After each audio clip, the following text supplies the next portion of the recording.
Exploring Whiskey, people.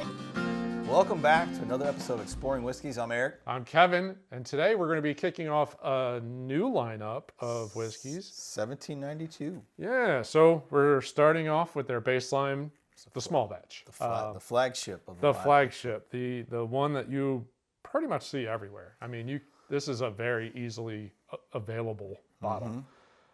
They have a number of other expressions. Seven, eight different expressions. I think we do have a handful of them. We do not have all of them, but that we're gonna. We have friends though. We have friends. We're gonna try. We're gonna see if we can collect them all up to get them all out to you. There's some weird, funny histories here. Ultimately, it is owned by Sazerac. It's the same company that owns Buffalo Trace. Yep. But they do have their own distillery, the Bardstown 1792 distillery in Bardstown, Kentucky. Obviously, it's a very recognizable bottle. Yeah, very different shape and top. They were not going for easy transport. No. But it's one of those, you can walk into a store and right when you see that gold top and that shape, you know it's 1792. You might have to get a little closer to see the color of the label. Right. This one is the only one that they actually distribute in the 1.75. Everything else comes in the 750. Trying to figure it out. But that makes sense given that it's their flagship. Yeah, it's the most juice they have. So, Yeah. you can give us more. All right, that's kill her off? Yeah, we should just kill her off. Frees up some room on my bar. My wife will love that. There you go. This gives me a reason to go shopping. Yes, that's what we need. There's a reason to go get some more whiskeys. All right. There we go.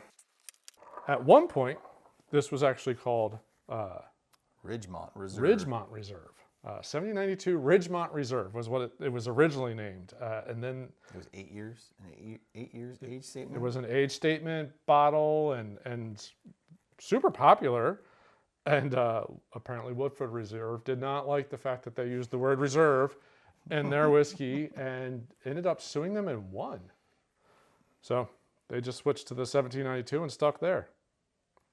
It worked for them. Yeah, I don't think that hurts anybody. No. A little easier too. You can just make the 1792 real big. That is, Sweet. Spicy. Yes. That is one of the things. They don't release the mash bill at all, but they do release that they are a slightly higher rye mash bill. So it's bourbon, has to be at least 51% corn. The rumor is somewhere between 15 and 25% is rye. I've also read before that that was one place, and then another place they said it's pretty close to 20. So going to get a little bit more of a rye spice note out of it. You get the spice though, but also There's a lot sweet. but that spice does come through. I'm not getting anything outside of the rye spices. That's really funny. The first time I went in, there was a little bit like I could catch a sweet note, but not enough to pick it apart of a vanilla or a caramel So or for me brown on the sugar. taste, you get kind of the creamy, the caramel.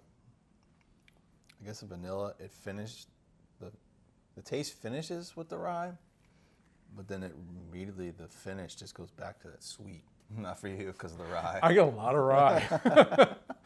It's noticeable. I get a lot of rye. There is a sweet edge around it. But there's to me it's very You go through the flavor spice wheel, forward. and then I feel like the flavor wheel almost starts back Comes over back over. on the finish. Yeah, to the nose, it's really just the rye for me. And then The rye is very forward. I may be sensitive to it, not sure, but it's a very you got that allergy. it's a very rye for it's funny when I'm not expecting it. Like if I go to drink a rye now and I know what I'm expecting, I can appreciate a rye. When it's a bourbon and I'm expecting more of those traditional bourbon notes of the caramels or the vanillas or the brown sugars or maybe even a little fruit notes and a strong rye comes through, it just throws me off. That's interesting though. Starts off the nose as a rye, and then kind of goes that sweet, vanilla caramel finishes with the rye, and then for me it kind of goes back. And it sits there for a little bit, and just starts to dry. Like Yeah. it's not an overpowering. There's not a big oak note to it for me to think that it should be drying out, but there is a little bit of a drier feel towards the end of this. I am finally starting to get a little bit of the sweeter notes on the nose. I get a little of the more of the aftertaste at the end, very end, more of like a very like a dark cherry. Okay. Yeah, which then goes back to that more of a standard traditional bourbon note. No, I'm a big fan of the Old Forester lineup. I'm also a pretty big fan of the 1792 lineup as well. Have quite a few of these on the bar. But I mean, for the price point, it's $30. Right. Yeah. I don't think you can go wrong. It's a very with this solid, bottle. decent proof, 93.7 for a proof. I find that one's an interesting one. We were talking that kind of pre-show of, a lot of times you'll see the 80s or the 90s, maybe even like a 95, 96, and then it jumps to 100. But whenever you get like a 93.7, what was it, a nod to something, or did they mess with the proof and get it like, this is exactly the flavor I was going for? Another question for another tour for another time. If you want a rye forward bourbon, this is great. It's similar to Blanton's, a little bit of a higher proof, a higher bourbon note to it. Blanton's is sweeter, in my personal opinion, between the two. But I've had other Blantons, because it's a single barrel thing, that are a little bit more rye and note to them. So it kind of, they're hit or miss. If you want that hint of the rye, but not that, to me, rye, if you drink a straight rye, I mean, it is very, very spicy, kind of hot. Usually, yeah. But if you want just that kind of that hint of it, this would be a pretty good option. Yeah, it's a little bit muted down of a rye. A lot of the sweeter notes are there. It's a really solid bottle, to your point. Yep. $30. Especially for $30. Yeah, I mean, it's a very solid rye forward bourbon. Yeah, that's the way I'm going to say it. It's a rye forward bourbon. But I think, again, we have 6 or 7 more in the lineup. But I mean, to be your flagship, it's a solid bottle. It's a solid start. Good, yeah. It's a great starter for a baseline. Interested to see how each one changes. I know we've got bottled and bond. I know we've got full proof. I know we've got 12-year. I know we've got single barrel. Single barrel. And we got a friend that I know that has sweet wheat. Sweet wheat. They also have a port finish. They have a high-rye. I've never seen a port finish. Yeah, me either. In the wild. I know they have a high-rye. Why do I want to say there's another one and I can't think of what it is?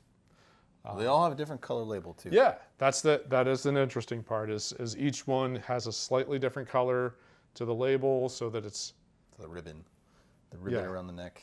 Easily picked out. Yes. I think it's a great start to the 1792 lineup. Yeah. Interested to see where it goes and how it changes as it goes through ages or proofs or mixtures of how it's being billed. Yeah. Well, this is the start of many in the 1792 lineup. Yes. We appreciate you joining the episode. We hope you enjoyed it. If you did, we encourage you to swipe that like button at the bottom of the screen. When you're down there, subscribe to the channel, hit the bell icon so you get notified every time we put out a new episode. Share it with everybody you know on Facebook. That would really help us out. Leave us a comment. That would also help us out. Let us know your thoughts on this or any of the other 1792 options that we're going to have here on some future episodes. Give us your thoughts. We'd love to hear them. Yes, definitely would appreciate it. Until then, we'll see everybody on the next episode. Thanks for watching. Cheers. Cheers.